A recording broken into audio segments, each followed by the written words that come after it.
What is going on, everybody? Welcome back to the channel. Aftersound here, bringing you Splinterlands content every single day. We also stream right here in this channel every Tuesday, Thursday, and Sunday morning, so come by and say hello.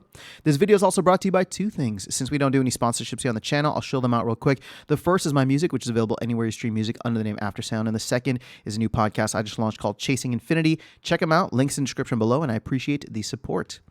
Okay, guys, I have a confession to make, and that is I'm considering buying stuff in Splinterlands. I'm considering spending some money, and oddly enough, it is not on cards. I am actually thinking about land. Now, I have not pulled the trigger on this. This is not like, hey, I'm going to, buy up a bunch of land and then talk about it on stream. No, I don't do that, right? Or at least I try my best not to do that. I'm not trying to pump up any markets.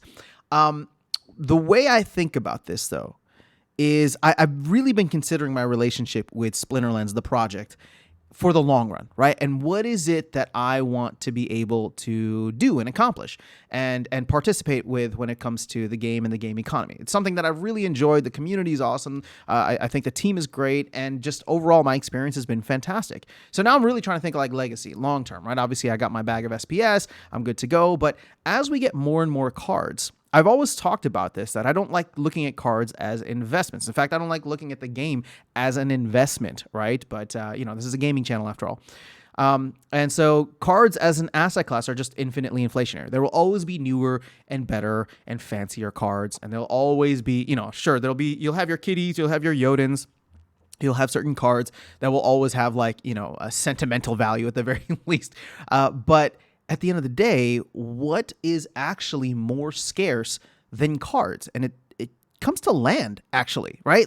And here's the thing. I've been one of the biggest bears when it comes to land. I mean, it just has not been what we needed it to be. In fact, I think Matt would very much agree, Matt and the rest of the team, land is nowhere near where they want it to be.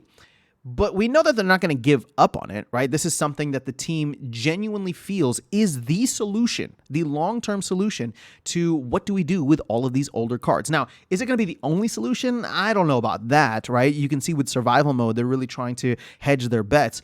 But land will be something that they definitely want to expand on in the future. And obviously we're looking at 1.75 coming up, which will add a decent amount of utility to land. And when I say decent amount, that's relative, right? Because the utility that land has right now is nothing. I know it's cool, it's there, it's fun, people can work their land, but it's kind of boring, right? In the future, the idea would be that, well, now there's multiple resources, right? And I'm just talking about 1.75. There's multiple resources, so now you have to do a little bit better resource management, right? Sure, you can still get into a position where you have, where things are just running on cruise control, but they want to add more, what's that called? Utility to research. Maybe you get some kind of bonuses. Maybe there's some cards that can be made. Obviously, items and spells is something that they still have down the pipeline. So, there will be something that land can offer, even if it's not the graveyard for cards that people were expecting it to be or the team was expecting it to be. So, that being said, as I look at this, I'm just like, okay, well, sure. Could they inflate land in the future, right? Could they print more land or, sell more land? Absolutely. And we even joked about it. We want moonland, right? We want whatever the case is. But they're so far away from that right now. And like I said, I'm thinking long-term here, 2, 3, 5 years. They're so far away from that. They need to really develop this land and get it to a point where it's highly desired, it's super expensive, and it's firing on all cylinders the way that they want.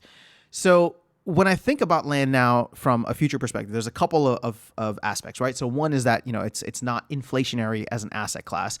It's there, it's sitting around, and maybe right now is not a decent, or is a pretty decent time to jump in, considering that you can get a bunch of plots in the $10 to $15 range. Now, the startup cost for land is significant, and if you're going to look at this as a min-max ROI investment type of vehicle, look, I would even say this. Gaming is probably not the best place if you're just going to look at it in that way, Splinterlands included, right? Because there is an element of entertainment and gameplay and interactivity. If you just want to look at it as how much are you going to earn, there might be times when it's fantastic, there might be times when it's not. But what I like about land, one, is the fact that it's passive, right? So it offers an opportunity to just kind of let it sit there, which can be boring for a lot of people, right? If you want something more active in gameplay, then definitely go to the other side. But if this is something where it's just like, I just got to check in every once in a while, it gets to be more passive. My schedule is getting a little bit busier, especially heading into next year. So it's like, okay, well, this could be one of the areas in which like I can still be earning stuff in the game, be participating in the game, the ecosystem and the game economy. Like that's all pretty good. Second, there is we'll call it like a fixed cost to get started, right? And this is kind of hand in hand with the ROI min-maxing. There's a fixed cost to get started, right? If I want to max out the units, I get maxed units. If I want to max out their production, I get max DEC, right? Then I pay for the land, and then it just runs on cruise control. And sure, right now grain doesn't have much value, but in the future there's going to be several other resources, and I do think that there'll be a decent amount of trading back and forth. And then of course, on top of that, I'm not talking about the next 3 to 4 months. I'm talking about the next 6, 12, 24, months. My hope is that we will see some kind of additional utility coming to research and all the other things that you can get on land, right? There will be things required and people will not have as much land as they need. So again, as I'm looking through this, as I'm thinking through, what the future of my relationship with Splinterlands will be like, obviously I love the game. I'm talking about the trading card game, right? Am I going to be dropping thousands of dollars every couple of years or, whatever for new cards and new sets? Probably not. I mean, I've been pretty clear about that, right? I'm not buying stuff when it first comes out. I mean, I don't know. Maybe I'll get caught up in the bull run of Conclave Arcana, and we'll see. We'll see how things go.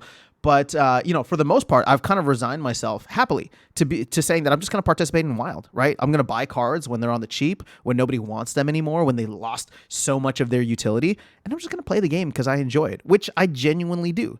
And then on the flip side of that, having another passive aspect to the game with land is something that is really, really appealing to me right now. Now, I only have like 4 plots, maybe 4 or 5 plots. I think one I haven't even like started up yet. So, when I think through this, it's like, okay, well, I don't have that many plots. It would be cool to get more and start, collecting, especially a lot of these not older, but like the what's that called? The maxed copy of the reward cards, common or whatever reward cards from Chaos Legion, and just looking at that as my startup cost rather than like going crazy on Rebellion Summoners, going crazy on Conclave Arcana.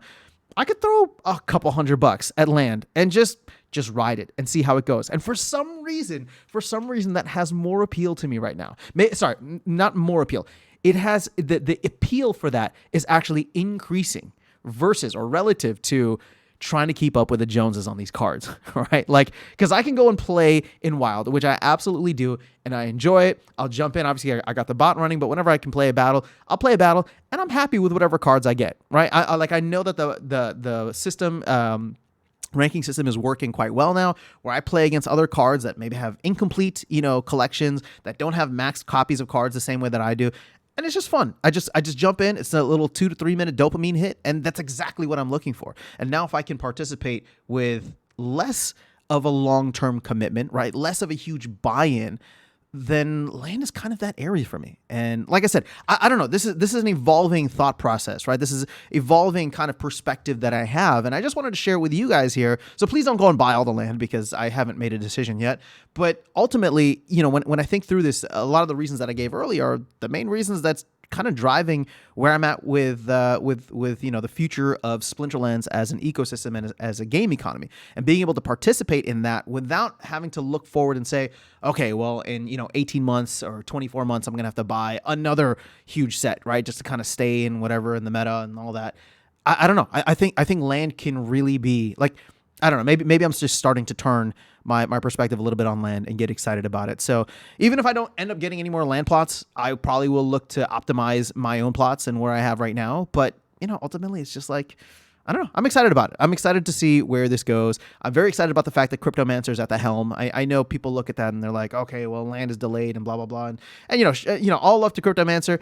I've said this many times. Cryptomancer is not the fastest dev, but he's one of the best, right? Like, you're going to get quality stuff from him. So it's like, okay, well, now, I mean, land is so late anyway. Like, of course I wanted it now before the end of the year. We're not going to get that. Hopefully we'll get it sometime in Q1. But when it does come, I think it's going to be great, and I think it's going to be fun, and we're going to be adding to it as we go along, especially if we got, Matt and Cryptomancer kind of at the helm of that now. So that's all I have for you guys. Maybe a little bit of bullishness when it comes to this game mode, but overall, that's just where my head is at. Maybe it's the green candles making me feel this way. I have no idea, but just trying to be open and transparent with you guys about where my head is at when it comes to land, and what I may be doing in the very near future if I decide to allocate some capital over to land. So that's all I got. Have an amazing rest of your day. I'll catch you all in the next one and see you around the game. Take care.